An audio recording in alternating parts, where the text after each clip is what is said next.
உசிலம்பட்டியில் பணி மேம்பாட்டு ஊதிய நிலுவையை வழங்க வலியுறுத்தி முட்டா சங்க பேராசிரியர்கள் உள்ளிருப்பு போராட்டத்தில் ஈடுபட்டனர். தமிழ்நாடு முழுவதும் அரசு கல்லூரிகளில் உள்ள பேராசிரியர்களுக்கு வழங்குவதை போன்று அரசு உதவி பெறும் கல்லூரிகளில் பணியாற்றும் பேராசிரியர்களுக்கும் பணி மேம்பாடு ஊதிய தொகை வழங்கப்படும் என கடந்த 2021ஆம் ஆண்டு அரசாணை வெளியிடப்பட்டது. இந்த அரசாணை கடந்த 5 ஆண்டுகளுக்காக அமல்படுத்தாமல் உள்ள நிலையில் இதனை அமல்படுத்த கோரி பேராசிரியர்கள் தொடர்ந்து போராட்டத்தில் ஈடுபட்டனர்.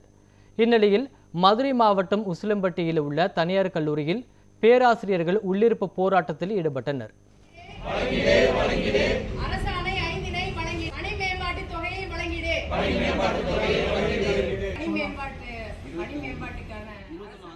பணி மேம்பாட்டுக்கான அரசாணை 5னை 11/1/2021 அன்றைக்கு எங்களுக்கு வழங்கப்பட்டது இப்ப 5 வருடங்கள் ஆச்சு. எங்களுக்கு பணி மேம்பாட்டு தொகையும் வரல, நிலுவை தொகையும் வரல. அதுக்கான போராட்டம் எங்களை விடாம நாங்க ஒரு 45வது போராட்டமா நாங்க நடத்திக்கிட்டு இருக்கோம்.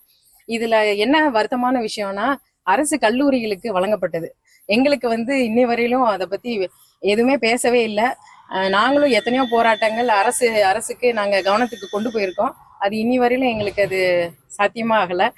இப்ப டிசம்பர் மாசம் என்ன ஆச்சு அப்படின்னா, நம்ம உயர்கல்வித்துறை அமைச்சர்கிட்ட நாங்க கேட்டு போனோம். அவரு கண்டிப்பா இந்த ஜனவரி மாசம் உங்களுக்கு வந்துடும், உங்களுக்கான இது நாங்க செயல்படுத்திடுவோம் அப்படின்னு சொன்னாங்க. இதுக்கிடையில எல்லா அமைச்சர்களையும் போய் எல்லா எம்எல்ஏவும் நாங்க பார்த்து மனு கொடுத்துருக்கோம். 2 மண்டலமான திருச்சிக்கும் கோவை மாநிலத்துக்கு மட்டும் இந்த பணி மேம்பாட்டு தொகை கொடுத்துருக்காங்க.